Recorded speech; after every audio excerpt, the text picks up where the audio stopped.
ಏನು ಗೊತ್ತಾ, ಒಬ್ಬ ಯಾರೋ ಒಬ್ಬ ಮಾಡ್ದ ಅದನ್ನ ನೀನು ಮಾಡೋದು.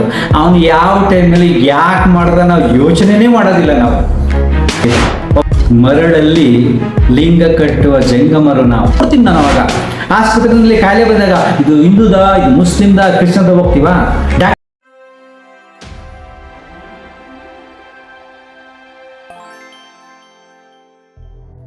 ನಮಸ್ಕಾರ ಸ್ನೇಹಿತರೆ, ಈ ದಿನದ ಟಾಪಿಕ್ಕು ತುಂಬ ಸೆನ್ಸಿಟಿವ್.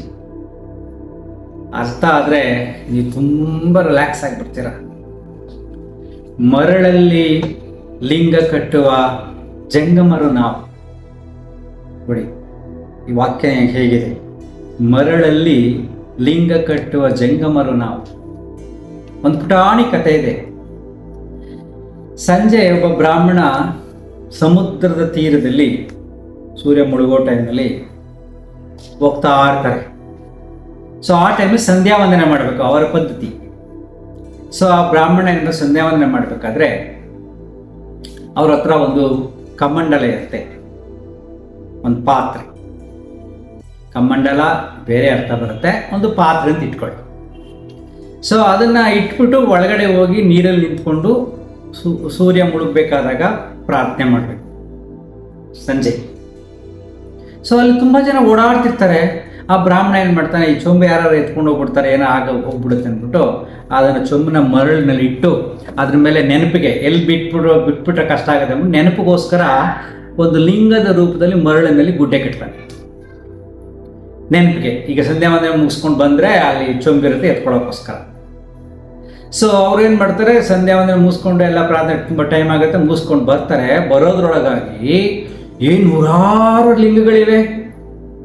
ಯಾಕೆಂದ್ರೆ ಯಾರೋ ಒಬ್ಬ ನೋಡ್ದ, ಇವರು ಸ್ವಾಮೀಜಿ ಬಂದ್ಬಿಟ್ಟು ಏನಪ್ಪ ಲಿಂಗ ಕಟ್ಟಿದ್ರು. ಓ ಸಂಜೆ ಹೊತ್ತು ಲಿಂಗ ಕಟ್ಬಿಟ್ಟು ಮರಳಲ್ಲಿ ಲಿಂಗ ಕಟ್ಟಿ ನಮಸ್ಕಾರ ಮಾಡಿದ್ರೆ ಒಳ್ಳೇದಾಗುತ್ತೆ ಅಂದ್ಕೊಂಡು ಅವನೊಂದು ಲಿಂಗ ಕಟ್ಟಿದ. ಅವನು ನೋಡಿ ಇನ್ನೊಬ್ಬ ಒಂದು ಲಿಂಗ ಕಟ್ತ. ಎಲ್ಲ ಕಡೆ ಲಿಂಗ ಕಟ್ಟಿದ್ದಾರೆ. ಈಗ ಇವನು ಕನ್ಫ್ಯೂಷನ್, ಎಲ್ತಾದ್ರೂ ಬರೀ ಮರಳು ಸಿಗ್ತಾ ಇದೆ, ಇವನು ಚೊಂಬೆಲ್ಲೋ ಮಿಸ್ ಆಗ್ಬಿಟ್ಟಿದೆ. ನಮ್ಮ ಸಮಾಜದಲ್ಲಿ ಹೀಗೆ ಆಗ್ತಾ ಇರೋದು. ಏನು ಗೊತ್ತಾ, ಒಬ್ಬ ಯಾರೋ ಒಬ್ಬ ಮಾಡ್ದ ಅದನ್ನ ನೀನು ಮಾಡೋದು. ಅವನು ಯಾವ ಟೈಮಲ್ಲಿ ಯಾಕೆ ಮಾಡ್ದ ನಾವು ಯೋಚನೆನೇ ಮಾಡೋದಿಲ್ಲ. ನಾವು ಒಬ್ಬ ಮಾಡ್ತಾನೆ, ವಿ ಬಿಕಮಿಂಗ್ ಫಾಲೋಯರ್ಸ್.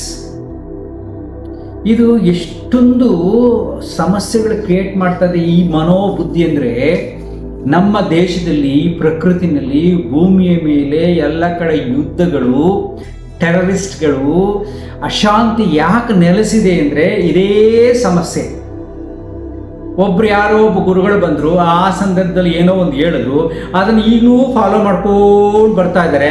ಅದನ್ನು ಯಾರು ಕ್ವಶನ್ಸ್ ಕೇಳೋದಿಲ್ಲ. ಯಾವ ಸಂದರ್ಭದಲ್ಲಿ ಯಾವ ಗುರುಗಳು ಯಾವ ವಿದ್ಯೆಯನ್ನು ಹೇಳ್ಕೊಟ್ರು, ಈ ಕಾಲಘಟ್ಟಕ್ಕೆ ಆ ವಿದ್ಯೆ ಅದು ಪೂರಕವಾಗಿದೆಯಾ ಅನ್ನೋದ್ರ ಬಗ್ಗೆ ನಾವು ಯೋಚನೆ ಮಾಡಲ್ಲ. ಅನೇಕ ಧರ್ಮಗ್ರಂಥಗಳು, ಅನೇಕ ಶಾಸ್ತ್ರಗಳು, ಅನೇಕ ಧರ್ಮಗಳು, ಅನೇಕ ಜಾತಿಗಳು ಬರೀ ಫಾಲೋ ಮಾಡ್ಕೊಂಡೇ ಬಂದಿದೆ. ಅದನ್ನು ಫಾಲೋ ಮಾಡ್ತಾನೇ ಇದ್ದೀವಿ. ಈ ಕಾಲಘಟ್ಟದಲ್ಲಿ ಕ್ವಶನ್ನೇ ಹಾಕೊಳ್ಳೋಕೆ ಹೋಗಿಲ್ಲ. ಯಾಕೆ ಹಂಗೆ ಮಾಡಿದ್ರು, ಏನು ಮಾಡಿದ್ರು ಅಂತ. ಇದನ್ನೇ ಸಮಸ್ಯೆ ಆಗಿರೋದು. ಯಾರೋ ಏನು ವಿದ್ಯೆ ಇಲ್ಲದಾಗ, ಲಿಪಿ ಇಲ್ಲದಾಗ ವಿಚಾರಗಳನ್ನು ತಿಳಿಸೋಕ್ಕೋಸ್ಕರ ಒಂದು ಕಥೆ ರೂಪ ಹೇಳಿರ್ತಾರೆ. ಈಗ ಕಥೆಯನ್ನೇ ಒಂದು ಗ್ರಂಥ ಮಾಡಿಕೊಂಡು ಅದಕ್ಕೊಂದಷ್ಟು ಪುಕ್ಕ ಏನೇನ ಕಟ್ಟಿ ಪುರಾಣ ಮಾಡಿ ಏನೇನ ಮಾಡಿ ಬಿಟ್ಬಿಟ್ಟಿದ್ದಾರೆ. ಅದನ್ನೇ ಇಟ್ಕೊಂಡಿದ್ದಾರೆ. ಈ ಭೂಮಿ ಮೇಲೆ ಅಶಾಂತಿ ನೆಲೆಸಿದೆ. ನಿಮ್ಗೆ ಹೇಳ್ತೀನಿ ಎಷ್ಟು ಚೆನ್ನಾಗಿದೆ. ನೀವು ಸ್ವಲ್ಪ ಯೋಚನೆ ಮಾಡಿ. ನಾನು ಆ್ಯಕ್ಚುಲಿ ಬೇರೆ ಕಡೆ ಎಲ್ಲ ಈ ವಿಷಯ ಮಾತಾಡಿದ್ದೀನಿ. ಒಂದು ಕಡೆ ಬೀಚವ್ರು ಹೇಳ್ತಾರೆ, ಅಪಾರವಾದ ದುಡ್ಡು ಬಂದ್ಬಿಡುತ್ತೆ.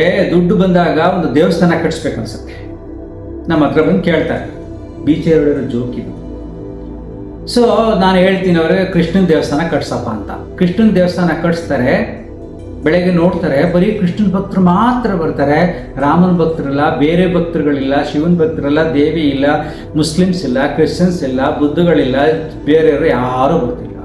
ಇವ್ರಿಗೆ ಆಶ್ಚರ್ಯ ಆಯಿತು. ಕೃಷ್ಣ ದೇವರಲ್ಲ, ದೇವರಾದ್ರೆ ಎಲ್ಲರಿಗೂ ಇಷ್ಟ ಆಗ್ಬೇಕಲ್ಲ ಅಂದ್ಬಿಟ್ಟು ಆ ಕೃಷ್ಣನ ದೇವಸ್ಥಾನ ಒಡ್ಸಾಕ್ಬಿಟ್ಟು ಮಸೀದಿ ಕಟ್ಸ್ತಾರೆ.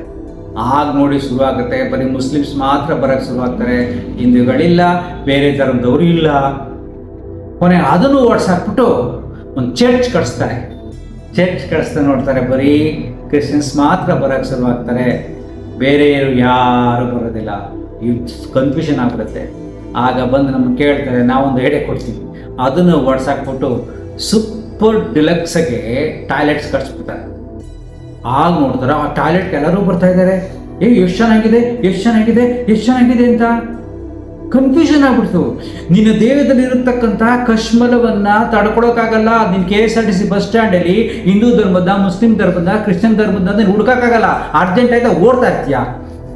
ಅದೇ ನಾನೊಂದು ಗಣಪತಿ ದೇವಸ್ಥಾನ ಇದ್ರೆ, ಬೇರೆಯಿಂದ ಯಾವುದೋ ದೇವಸ್ಥಾನ ಇದ್ರೆ, ಅದು ಮಸೀದಿನ ಹೋಗೋದಿಲ್ಲ. ನನ್ನ ಧರ್ಮದಲ್ಲ, ಇದು ನಂದಲ್ಲ ಅಂತ ನಾವು ಯೋಚನೆ ಮಾಡ್ತಾ ಇರ್ತೀವಿ. ಸೊ ಧರ್ಮ exist in the mind.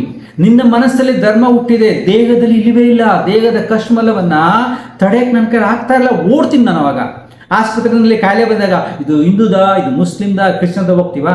Doctor ಬಂದು ಟ್ರೀಟ್ಮೆಂಟ್ ಕೊಡಕ್ಕೆ ಬಂದಾಗ ನೀನು ಯಾವ ಧರ್ಮಕ್ಕೆ ಸೇರಿದ್ಯಾ, ಯಾವ ಜಾತಿಗೆ ಸೇರಿದ್ಯಾ ಅಂತ ನೋಡ್ತೀವಾ? ಕಾಯಿಲೆ ಬಂದರೆ ನಾನು ಕಾಯಿಲೆ ಹೋಗ್ಬೇಕು ಅಷ್ಟೇ. ಅರ್ಥ ಆಗ್ತಿದ್ಯಾ? ನನಗೀಗಲೂ ಕೆಲವಾರು ತುಂಬ ಘಟನೆಗಳ ನೆನಪಿದೆ. ನನ್ನ ಪ್ರಕೃತಿ ನೋಡ್ತಾ ಇದ್ದೀನಿ. ಕೆಲವೊಬ್ಬ ಹೆಂಗಸಿದ್ರು, ಅವ್ರು ಹೆಂಗಿದ್ರು ಅಂದರೆ ಮನೆ ಕೆಲಸದವ್ರು ಬಟ್ಟೆ ಒಗೆಯಂಗಿಲ್ಲ, ಬೇರೆಯವ್ರು ಬಂದು ಅವ್ರ ಸಂಬಂಧಿಕರೇ ಒಗಿಬೇಕು, ಅಷ್ಟೊಂದು ಮಡಿ ಆಗ್ಬಿಡುತ್ತೆ ಅಂತ. ಕೊನೆಗೆ ಅಯ್ಯಮ್ಮ ಬೆಡ್ ಮೇಲೆ ಕುಳಿತಿದ್ರು, ಇದಾಕೊಂಡು ಮಕ್ಳಿಗೆಲ್ಲ ಏನು ಹಾಕ್ತಾರೆ, ಡಯಾಪರ್ ಹಾಕೊಂಡು ಮಲಗಿದ್ರು ಆಸ್ಪತ್ರೆಯಲ್ಲಿ ಒಂದು 3 ತಿಂಗಳು. ಅರ್ಥ ಆಯ್ತಾ? ಸಾಯಬೇಕಾದಾಗ. ಸೊ ಯಾವ ಮಡಿ ಇಲ್ಲ, ಯಾವ ಮೈಲಿಗೆ ಇಲ್ಲ. ಸೊ ನಿನಗೆ ಧರ್ಮ ಹುಟ್ಟಿರೋದಲ್ಲಿ ಮನಸ್ಸಿನಲ್ಲಿ. ನಾವು ಯಾವುದೋ ಒಂದು ಹಳೇ ಕಾಲದ ಕಥನೆ ಇಟ್ಕೊಂಡು ಅದೇ ಈಗ ಸತ್ಯ ಅಂತ ಹೋರಾಟ ಮಾಡ್ತಾ ಇದ್ದೀವಿ. ಅದಕ್ಕೆ ಎಲ್ಲ ಟೆರರಿಸ್ಟ್ಗಳು ಅವು ಇವು ದ್ವಂದ್ವಗಳು ನಡೀತಾ ಇರೋದು. ಸೊ ಮರಳಲ್ಲಿ ಲಿಂಗ ಕಟ್ಟಿದ ಹಾಗೆ ಮನಸ್ಸಿನಲ್ಲಿ ಏನೋ ಒಂದು ಒಬ್ಬನ ಫಾಲೋ ಮಾಡ್ತಾ ಇದ್ದೀವಿ, ಫಾಲೋಯಿಂಗ್. ಆ ಧರ್ಮ ಆ ಕಾಲದಲ್ಲಿ ಹುಟ್ಟಬೇಕಾದ್ರೆ ಆ ಕಾಲಘಟ್ಟ ಬೇರೆ ಇತ್ತು. ಆಗ ವೈಜ್ಞಾನಿಕ ತಿಳುವಳಿಕೆ ಇರಲಿಲ್ಲ, ಮನೋವಿಕೃತಿಗಳು ಜಾಸ್ತಿ ಇತ್ತು. ಅದಕ್ಕೆ ಅವಾಗ ಏನೇನೋ ಹೇಳಿದ್ರು, ಹಂಗೆ ಮಾಡಬೇಡಿ, ಹಿಂಗೆ ಮಾಡಬೇಡಿ, ಹಿಂಗಿರಿ ಅಂತ. ಅದನ್ನೇ ಇಟ್ಕೊಂಡು ಈಗ ಸಾಯ್ತಾ ಇದ್ದಾರೆ. ಇದು ತುಂಬ ಸೆನ್ಸಿಟಿವ್ ಪಾಯಿಂಟ್. ಇದು ತುಂಬ ಅದ್ಭುತವಾದ ಜ್ಞಾನ. ಚಿಂತನೆ ಮಾಡಿ. ಮರಳಲ್ಲಿ ಲಿಂಗ ಕಟ್ಟುವುದಲ್ಲ, ಆ ಕಟ್ಟಿ ಅದನ್ನು ಫಾಲೋ ಮಾಡಿಕೊಂಡೆ ಈಗ ಅಂಧಕಾರ ತುಂಬಿದೆ, ಅಹಂಕಾರ ತುಂಬಿದೆ, ನೆಮ್ಮದಿನೇ ಇಲ್ಲ, ಎಲ್ಲ ಕಡೆ ಯುದ್ಧ ನಡೀತಾ ಇದೆ, ದೇವರಿಗೋಸ್ಕರ ಒದ್ದಾಡ್ತಾರೆ ಅಲ್ವೇನ್ರಿ? ಯೋಚನೆ ಮಾಡಿ ನೋಡ್ರಿ. ಸೊ ನೀವು ನಿಮ್ಮ ಮನಸ್ಸನ್ನು ಫಾಲೋ ಮಾಡಿ. ನಿನಗೆ ಏನೇನು ಸಹಕಾರ ಕೊಡ್ತದೆ ವಿಜ್ಞಾನವನ್ನು ಫಾಲೋ ಮಾಡಿ. ಅಜ್ಞಾನದಿಂದ ಏನನ್ನೋ ಮಾಡೋಕ್ಕೆ ಹೋಗ್ಬೇಡಿ, ಮನಸ್ಸನ್ನು ಹಾಳು ಮಾಡ್ಕೋಬೇಡಿ, ಸಮಾಜನ ಹಾಳು ಮಾಡಬೇಡಿ, ಎಲ್ಲವನ್ನು ಹಾಳು ಮಾಡೋಕ್ಕೆ ಹೋಗಬೇಡಿ. ಯಾವ ಫಾಲೋ ಮಾಡೋ ನೆಸೆಸಿಟಿ ಇರಲ್ಲ. ನೀನು ನಿನ್ನ ಮನೋಧರ್ಮ, ನಿನ್ನ ಮನಸ್ಸನ್ನು ಫಾಲೋ ಮಾಡು. ಪ್ರತಿಯೊಬ್ಬರೂ ಇಷ್ಟಪಡ್ತಾರೆ ನನ್ನನ್ನು ಪ್ರೀತಿಸಲಿ ಅಂತ, ನೀನು ಪ್ರೀತಿಸು. ಪ್ರತಿಯೊಬ್ಬರು ಇಷ್ಟಪಡ್ತಾರೆ ನನ್ನ ಕ್ಷಮಿಸಲಿ ಅಂತ, ನೀನು ಕ್ಷಮಿಸು. ಪ್ರತಿಯೊಬ್ಬರು ಇಷ್ಟಪಡ್ತಾರೆ ನನ್ನನ್ನು ಗೌರವಿಸಲಿ ಅಂತ, ನೀನು ಗೌರವಿಸು. ಇದೇ ನಿಜವಾದ ಧರ್ಮ ಅಲ್ವಾ? Thank you. Short video. ನಮಸ್ಕಾರ.